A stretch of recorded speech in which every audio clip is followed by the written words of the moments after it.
There's no better way to start our foray into the prison than with a drone puzzle. Because as we all know, every player loves insta-kill drones.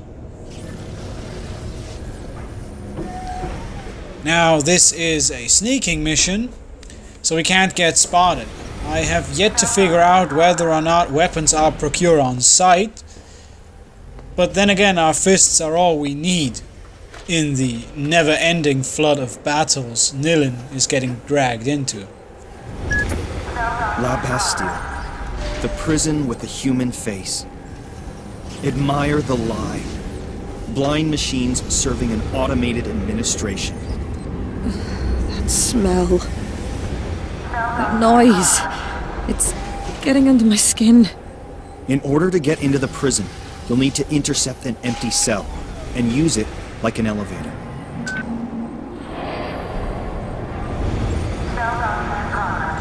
Basically, our plan relies on the fact that these cells do not have security cameras in them and that they are not monitored.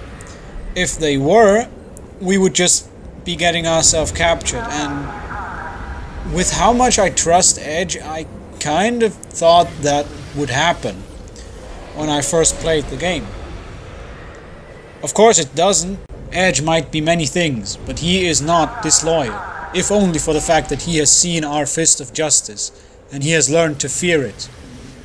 Because if he should betray us, we will find him, and Nilin will punch him many times and kick him, and because of how this battle system works, he will not be able to retaliate.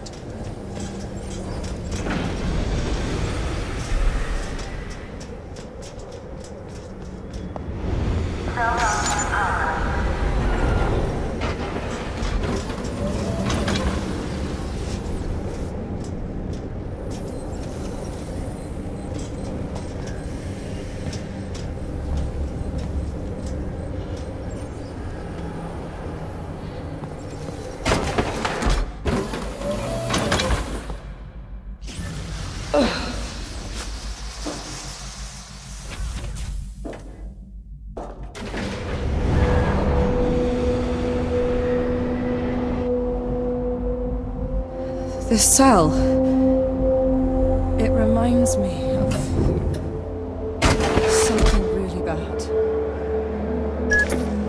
Oh. I remember this place. The hopelessness. Like I was never gonna leave. The lower down they keep you, the more of you they take away. They strip memories like old prisons used to take away belts and shoelaces. How far did I fall? Hey sis, Nilin, this place has no hold over you anymore.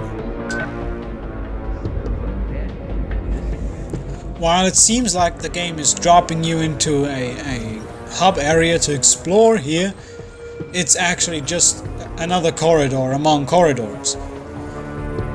And if you try to explore it, you end up wasting your time, because you are getting further away from experiencing the gripping story of Remember Me.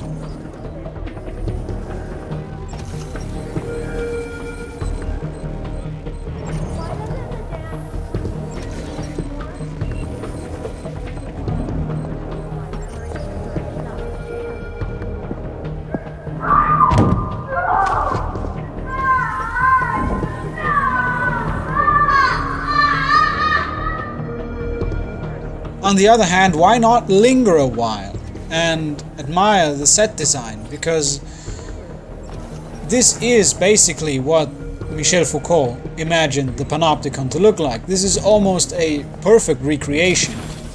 And also, Olivier de Rivière managed to write a score that perfectly underlines the feeling of hopelessness that Nilin describes. It's subtle, but it's there, and it makes you feel uncomfortable.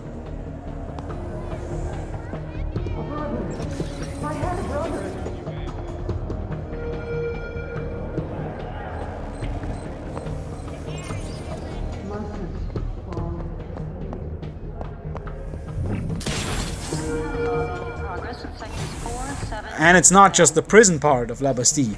It's also these corridors. I swear to God, I've been to these corridors before. They look like a hospital I've been to.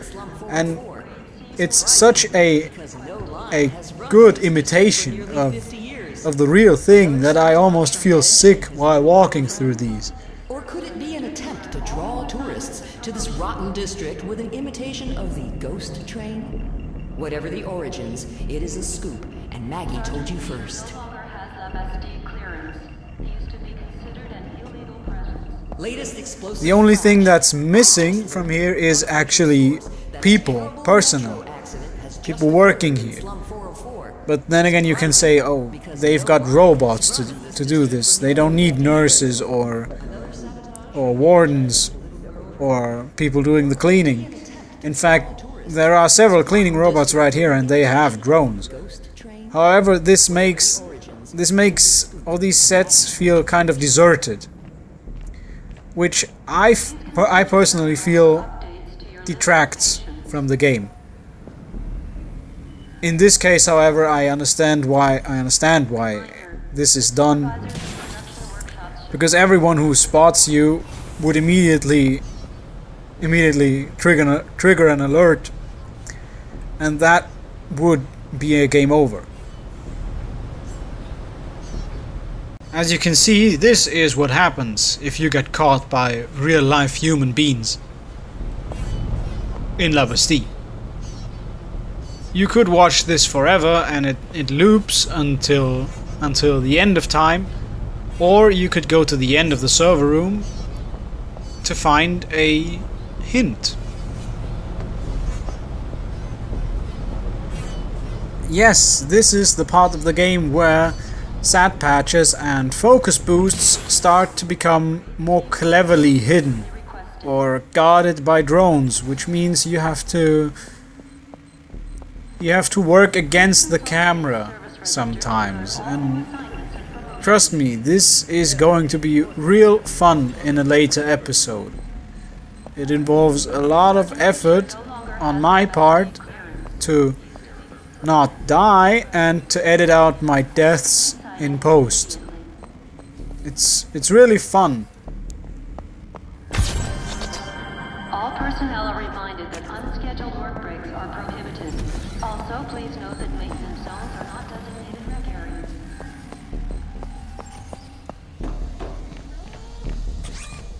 All riot squads report to the nearest Panopticon coordinator.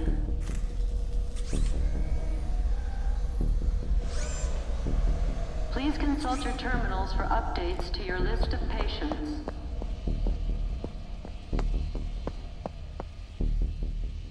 Reminder, the supervisors of production workshops should reports before tomorrow morning.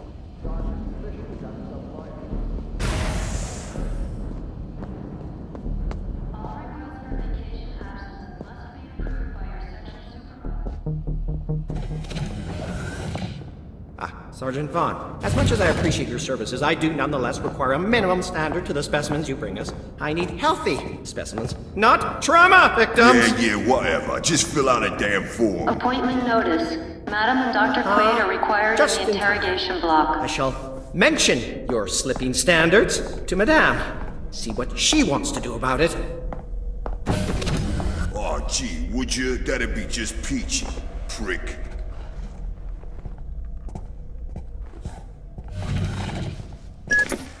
I know him. Sergeant Vaughan. A bad man. The worst. He knows the security system inside out. Its glitches, its backdoors. Follow him and steal his secrets. It's the only way you'll get close to Madame.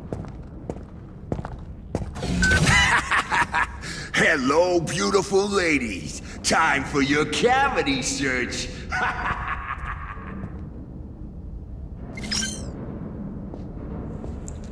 I honestly can't help but think of Thai Tuesday every time I hear Sergeant Vaughan's voice. I'm actually sorry for this, but I can't help it. So in this section we are going for a stealth kill, for a stealth extraction. We are going to strap a balloon to Sergeant Vaughn and send him home to our HQ, by which I mean the leaking brain, and we will interrogate him there and then return with the codes. Now, how do you tell apart Sergeant Vaughn from his men? It's very easy. He has a different walk. His ass jiggles differently. That's how you recognize a sergeant.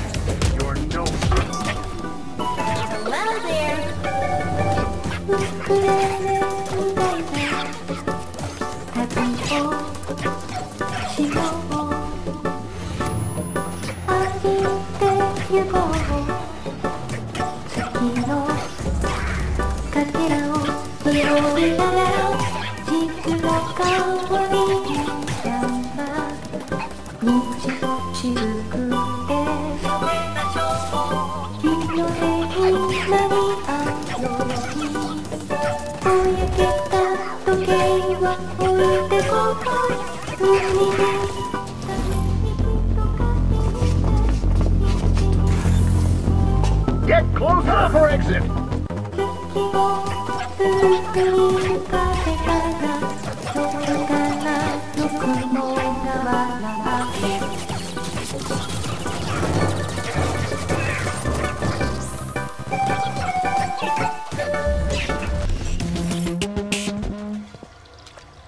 Now, because this is a serious game for a mature audience, we are going to look at a poster in the toilet stall.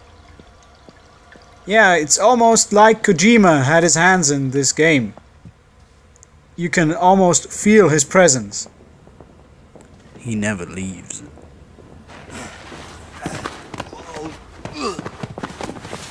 This is for everything you did to me! And that's for everything else I can't even remember!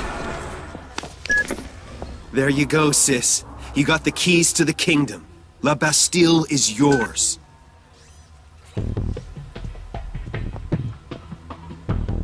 And hey, look! Frank Follen has been appointed new Saber Force commander. I always knew good old Frank had it in him. I believe in you, Frank.